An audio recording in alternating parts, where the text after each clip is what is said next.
But look at the color of the broth, it's really golden and nice. All of the sugar has dissolved into our tare. Oh, this looks like chashu. Smells so good, doesn't it? Ready to serve. Oh. Wow. いらっしゃいませ. いらっしゃいませ、友達 table. Welcome to our ramen shop. Yes, ramen shop today.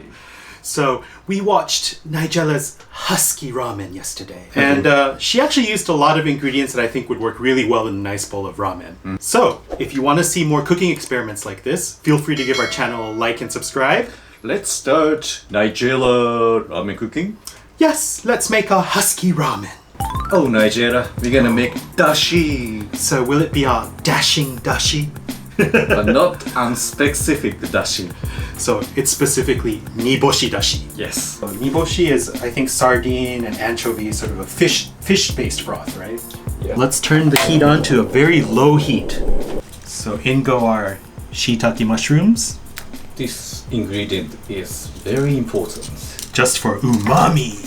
MSG natural. Some slices of kombu. A little bit of ginger. The leftover parts of our leek. More niboshi. Big niboshi. So another reason why we don't want to boil is because it gets bitter. And lastly, our katsuobushi. Bonito flakes. Oh, it looks like a lot, but it's not. Okay, so now we're gonna very gently bring that up to barely a simmer. So no bubbles. Okay, so it's been about an hour, slowly simmering, as you can see. Just barely moving. We're gonna remove our kombu first to remove this bubbles that float to the top. And then we're gonna let it slowly simmer for 1 more hour. Now that we've let it simmer for 1 more hour, let's remove all of the fish and mushrooms from inside. More moto. But look at the color of the broth, it's really golden and nice. Alright, dash is done. We have to make our important tare. Unfortunately, Lawson didn't use tare. Yes, so it's actually one of the 5 elements that are very important to a whole dish of ramen. Yes, and the miso, only miso she used.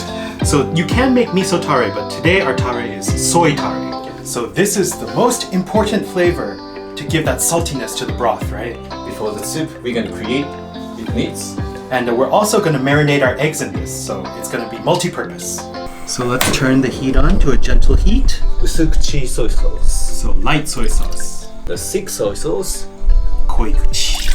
Mirin. So sweet cooking oil. Vinegar. So this is a little unusual, but because I feel like putting some Thai ingredient in, some fish sauce. Cane sugar. Some salt, sea salt, ginger, and leeks. So let's simmer this until everything is nicely soft and mixed together. Okay, so all of the sugar has dissolved into our tare. So it's a nice, thick, and very salty sauce. So tare is done. Next up, we want to prepare our chicken chashu and, of course, our marinated eggs as well. Lawson didn't use the chicken. And she also didn't marinate her eggs. We're gonna make a chicken chashu. 1 chicken breast and 1 chicken thigh. Tare mixed with some water. Oh. Alright, so I'm gonna open this. And then eggs goes in. Soft boiled eggs. And tare. So it's been diluted with a bit of water because it's quite strong. Yep. Then we have to cross. So we need to wait for 1 night. We take our chicken breast, very nice. And this one is for our chicken thigh, just so we get 2 different textures of chicken. Okay, to our bags, we're gonna add a little bit of our leeks. So the leeks are really working hard today. They add a really nice flavor.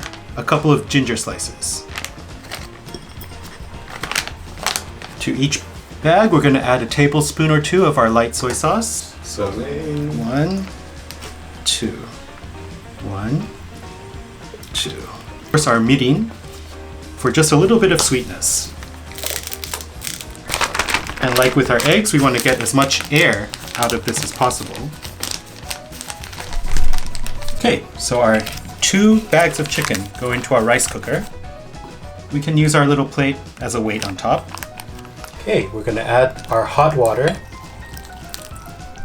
to the rice cooker. And this is going to gently poach the chicken. Alright, rice cooker. Alright, see you later. Open it! Oh, steamy. How's inside? You can see that sort of soy sauce and chicken juice coming together. Right, so here's our completed chicken, and we're just going to wait for it to cool down before we cut it. Okay, so here are our eggs that have been marinated for about a day. Ooh. So the white egg became brown. So here's the breast. So the rice cooker is very convenient. This is the thigh. You can actually do roast beef in the rice cooker as well. Okay, let's get some nice slices. Oh, look, very nice color inside. Looks good. Okay, thigh. Oh, this looks like chashu. So good. Chashu done. Now, let's prepare our flavored oil. And normally you can use all chicken fat or all pork fat, but we're going to use a mix of chicken and oil, vegetable oil. So it's going to smell good in here. Already the smell nice, flavorful. And most things I think is easily to get, right? I think so, in Japan and also in the other country as well. Alright, so let's turn the heat on, medium heat. Chicken fat. It's too inside. Vegetable oil. Sliced shallots. Some leftover leeks. Some garlic. And some more large niboshi. Just gonna let that bubble away slowly until everything is infused with the oil. So we can turn the heat down now. And we want everything to just slowly infuse. So it's just been barely simmering and it's starting to turn golden brown and it smells really, really nice. So that's why we know it's ready. Okay, let's empty this oil. It smells so good, doesn't it? Wow, it smells so good in here right now. Yes, ramen shop we came here. Tomodachis table, ramen shop. Wow. And we've prepared our arrangements for the top, so all our toppings are done. Our noodles are ready, our eggs are cut, and now all we have to do is boil those noodles. Lastly, garnish. And the all-important noodles. Yes, this is a yellow noodle, like Uncle just said that. But I think most Chinatowns will have it, right? Yeah, very regular ramen. And we're just gonna take a handful of our ramen noodles, scrunch it up a little bit, loosen it up, and in it goes. And these are only gonna take 2 minutes. While our noodles are boiling, let's take some of our tare. Very rich color. Ours is kelp dashi. And niboshi. Okay, soup is done. Okay. Okay, let's slide our noodles into our soup. Ooh. Lift it up, pull it forward, lift it up, pull it forward to give it that nice shape. So different types of chashu. Bamboo shoot. Bok choy, we're going to use spinach. So this has just been blanched in some hot water and shocked in cold water. And our egg. And instead of radish, some radish sprouts. And lastly, a piece of nori. Here's our ramen. Ready to serve.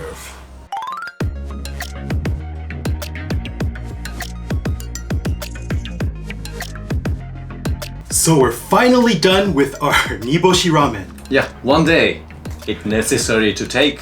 And it involves a lot of boiling, a lot of marinating, and a lot of cutting. Yes, ramen is not cost effective for home, I think. That's why it's so easy to go outside and get a bowl for, 700, 800 yen. Yeah, let's itadakimasu then. Itadakimasu. Smells so good. Very complex smell actually. It doesn't smell like really fishy. And not artificial smell, I think. 100% natural today. First I will take some soup. Oh. Wow. Nice seafood smell. So you think those little fish are going to be bitter, but no. They're super sweet because we didn't boil the broth. Oh. Like a little bit of yuzu smell, right? Yes, we added a little bit of cut up yuzu at the top, just for that extra hit of flavor. So yuzu is very good for ramen. I will eat. Our noodles are not curly like Nigella's. Oh. I will eat the spinach. Oh, I'm very happy right now. Vegetables also soaked very well. the soup. So everything came together so well, and there's one more thing that they always add at a ramen restaurant, and that's your negi, or leeks. This is a really good bowl of ramen, actually. Yeah. Compatible to nice ramen restaurant, I think. So what do you think, Tomodachis? Do you think you could try this recipe at home too? If you want to see more recipes like this and more food exploration, feel free to give our page a like and subscribe. Sayonara! Bye-bye! A little bit difficult to create for the people who haven't eaten ramen a lot, right? I think so. But it could be a fun weekend project when you have a bit more time and you want to try sort of making a real homey style Japanese Niboshi Ramen.